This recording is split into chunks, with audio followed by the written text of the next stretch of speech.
अंतिम मौका। भाग एक, अभिमान की ऊंचाई। राजेश एक छोटे शहर का होशियार लेकिन घमंडी लड़का था।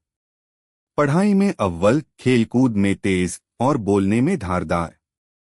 कॉलेज में उसके जैसे बहुत कम थे। लेकिन उसकी सबसे बड़ी कमजोरी थी उसका अभिमान। वह अपने से कमजोर छात्रों को तुच्छ समझता और जिनका जीवन संघर्षों से भरा होता उनका मजाक उड़ाता। उसका एक सहपाठी था, अमित। शांत, साधारण और ईमानदार। पढ़ाई में औसत लेकिन मेहनती। राजेश उसे हमेशा नीचा दिखाता। तेरे जैसे लोग जिंदगी में कुछ नहीं कर सकते, अमित, राजेश अक्सर कहता। अमित चुप रहता, लेकिन उसकी आंखों में एक दर्द और एक उम्मीद होती।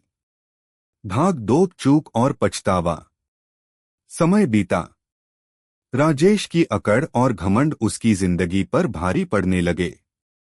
उसकी नौकरी चली गई क्योंकि उसने अपने सीनियर से बदतमीजी की। दोस्तों ने उससे किनारा कर लिया क्योंकि वह कभी किसी का सम्मान नहीं करता था। कुछ ही सालों में राजेश अकेला और बेरोजगार हो गया। एक दिन राजेश एक सरकारी दफ्तर में किसी काम से गया। वहां उसकी नजर सामने बैठे अफसर पर पड़ी। वह अमित था, वही जिसे उसने सालों तक तुच्छ समझा था। आज वही व्यक्ति एक सम्मानित अधिकारी बन चुका था। राजेश की आंखों में शर्म और पछतावे के आंसू आ गए। भाग तीन, प्रायश्चित और परिवर्तन। राजेश ने धीरे धीरे बात शुरू की। माफ कर देना अमित, मैं बहुत गलत था। तुम्हें नीचा दिखाकर मैंने सिर्फ खुद को गिराया है। अमित मुस्कराया और बोला, राजेश, बीती बातों को भूल जाओ। लेकिन अगर वाकई पछतावा है तो कुछ अच्छा करके दिखाओ। यही सच्चा प्रायश्चित होगा।